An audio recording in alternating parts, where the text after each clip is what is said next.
I've always been the kind of neighbor who waves at everyone, keeps my yard tidy, and minds my own business. I'm not flashy, but I do like adding a little personality to my garden, a few hanging lights, a tiny wind chime, and yeah, a quirky little lawn gnome named Greg. He wasn't just decor, he was kind of a family mascot. The neighborhood was peaceful, quiet, and everyone knew where their boundaries were, literally and figuratively. That all changed the day Karen moved in next door. At first, she seemed harmless, if a little intense. Always clutching her HOA rulebook like it was the Bible. She'd smile without showing her teeth, ask weird questions about my grass length, and just hover. But I brushed it off. Not everyone has to be best friends. Still, nothing, absolutely nothing, could have prepared me for what she did to my lawn gnome. Karen wasn't just any neighbor, she was the neighbor. The one who somehow became the self-appointed sheriff of the street the moment her moving truck pulled away. Within a week, she'd shown up at the HOA meeting with a 3-ring binder full of concerns. And when I say concerns, I mean complaints no sane person would care about. Someone's flowers were too bright. Another neighbor's mailbox was half an inch too tall. She even took issue with the color of a child's tricycle left in a driveway overnight. She had this permanent tight-lipped smile, like she was trying to look polite but couldn't hide the control freak underneath. And heaven forbid you parked 1 inch over the sidewalk line, she'd have photographic evidence in your inbox before you made it back inside your house. I kept my head down, for a while. I mowed my lawn twice a week, trimmed the hedges to HOA-approved height, even made sure my trash bins were invisible by 7:01 a.m. I watched her file complaints about kids drawing chalk dinosaurs on the sidewalk and scold another neighbor for leaving a Halloween decoration up 2 days too long. I thought if I just stayed under her radar, I'd be fine. But people like Karen, they're never satisfied. One day, she stopped in front of my house, narrowed her eyes at my front yard, and said, "We need to talk about your gnome."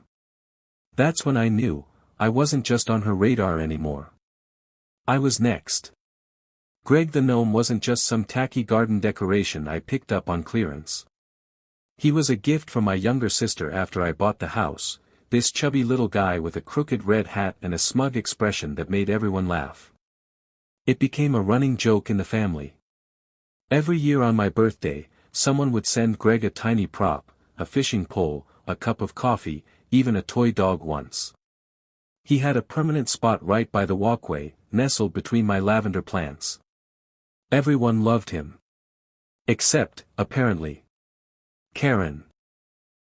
One morning, I stepped outside with my coffee, and Greg was gone.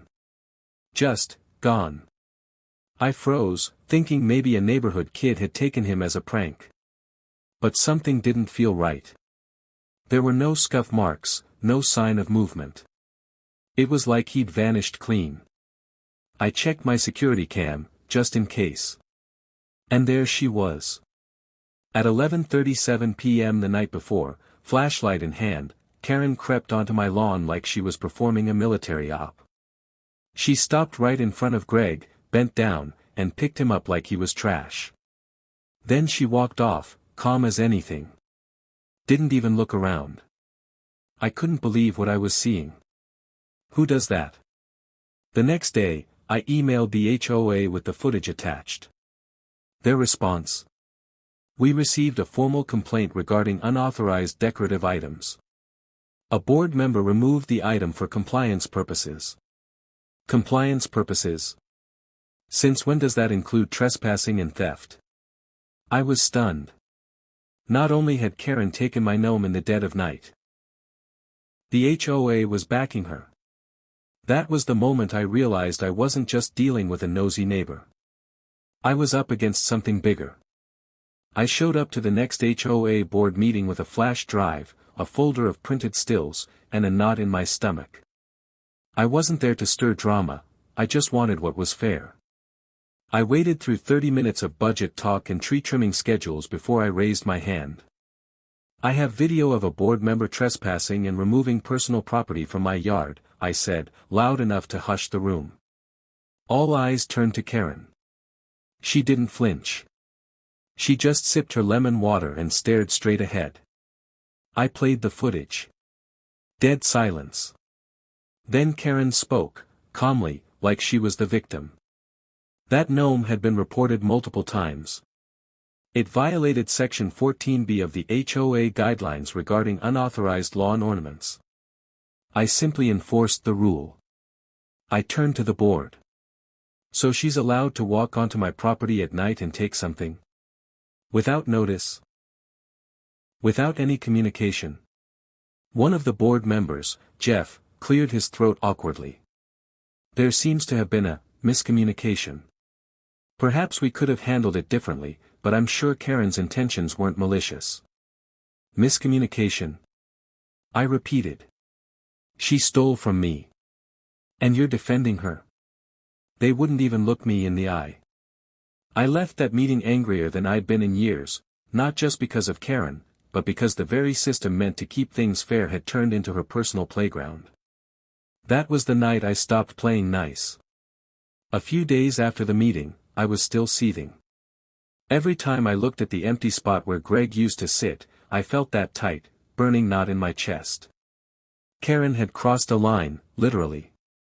And the HOA had handed her the match and lighter. That's when I remembered something from a neighborhood barbecue months back. One of the older residents had joked, "Karen's fence line is ambitious." At the time, I'd laughed it off. But now, I started wondering just how ambitious it really was. I pulled up my property survey from when I bought the house, then walked the lot line with a measuring tape. And there it was, plain as daylight. Her fence didn't just hug the line, it crossed it. By 6 inches. 6 very illegal inches. I triple-checked the HOA bylaws. Section 3.7, all permanent structures must remain fully within the property owner's boundary. No encroachments permitted. That was it. My opening. I didn't file a complaint. I didn't attend another meeting. Instead, I called in a licensed surveyor. Professional, precise, and worth every penny. He confirmed what I already knew and handed me the signed report. I had the ammo. I stood at my kitchen window, staring at that smug little white fence that had boxed me in for years. I smiled for the first time in days. I wasn't going to file a complaint. I wasn't going to ask for permission. I didn't take it to the board. I took it into my own hands. I scheduled everything for a Thursday morning, midweek, when most of the neighborhood would be at work and Karen wouldn't see it coming. At 7 a.m. sharp, a local contractor crew I'd hired pulled up with a trailer, gloves, and power tools. Before they got started, I walked over to the fence and taped a bright orange laminated sign right on one of the middle planks. Notice, encroaching structure to be removed by 8 a.m. per property rights. Documentation available upon request. I stepped back and nodded to the crew. The saw's word to life. By 7:15, 2 panels were already down. I stood on my lawn, coffee in hand, watching years of petty control being peeled back plank by plank.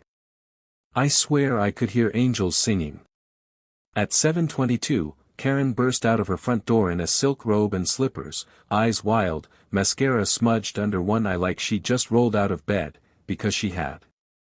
"What are you doing to my fence?" I didn't flinch. "Just reclaiming my property, Karen." "You can't. This is a crime. I'm calling the HOA." "Please do." And she did.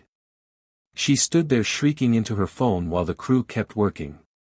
By 7:45, 2 HOA board members pulled up in a rush, clearly caught off guard by the scene. Jeff stepped out, eyes darting between Karen's missing fence and my calm expression. "You can't just tear down structures." I handed him a folder without a word. Inside, the surveyor's stamped report, my property deed, and a printed copy of the HOA encroachment rule. He flipped through it. Blinked. Then looked at Karen. I didn't say a thing. I didn't have to. Karen did exactly what I expected, she filed a formal complaint with the HOA claiming harassment, destruction of private property, and my personal favorite, hostile neighbor aggression. She stormed into the next board meeting waving pictures of her missing fence panels like they were crime scene evidence. You'd think I'd set her house on fire. But this time, something shifted. Maybe it was the way she screamed at Jeff in front of the other board members. Maybe it was the legal folder I passed around, again, with the surveyor's seal and signatures. Or maybe everyone was just tired of her. Because right after that meeting, the whispers started. One neighbor mentioned how Karen had once left a passive-aggressive note on their kid's tricycle. Another said she caught Karen taking photos of their backyard, from behind their trash bins. Someone else swore she'd received a violation notice for a seasonal wreath, but had never found out who reported her. Spoiler, everyone knew. It was like the floodgates opened. People who'd been silently tolerating her nonsense finally felt safe to speak up. Her perfect little kingdom was crumbling, one angry neighbor at a time. And me? I didn't say a word. I just watered my flowers and waved at every car that passed. I even started planning a new garden setup, more lights, maybe even another gnome. Greg 2.0. But something didn't sit right. Karen had gone quiet. Too quiet. And when Karen goes quiet, you know she's plotting something. About a week after the fence takedown, things went eerily quiet. Karen hadn't said a word, no new complaints had come in, and the HOA hadn't emailed me once. The air felt lighter. Neighbors started waving more. Someone even brought me cookies. For the first time in months, it actually felt like home again. Then came Monday. I walked out to check the mailbox, half asleep, coffee in hand. I opened it, and froze. Sitting inside, hunched awkwardly between bills and junk flyers, was something small and heavy. It was Greg. But not the way I remembered him. His once cheerful paint had been completely spray-painted over in matte black. His eyes? Scratched out. Deep, angry gouges where the face used to smile. His little fishing rod? Snapped in half and jammed into his base. There was no note. No fingerprints. Nothing on my cameras either. Whoever did it had stayed out of frame. Which meant they knew where the blind spots were. I looked around the street. Everything was calm. Sprinklers clicking, birds chirping, joggers passing by like nothing was wrong. But standing there, gnome in hand, my skin crawled. This wasn't just a message. It was a warning. I took Greg inside and set him on the kitchen counter, still wet with morning dew. I stared at him for a long time. And that's when it hit me. I thought the war was over. Turns out, Karen was just getting started. To be continued. Don't forget to subscribe and turn on the notification bell so you won't miss part 2 when it drops.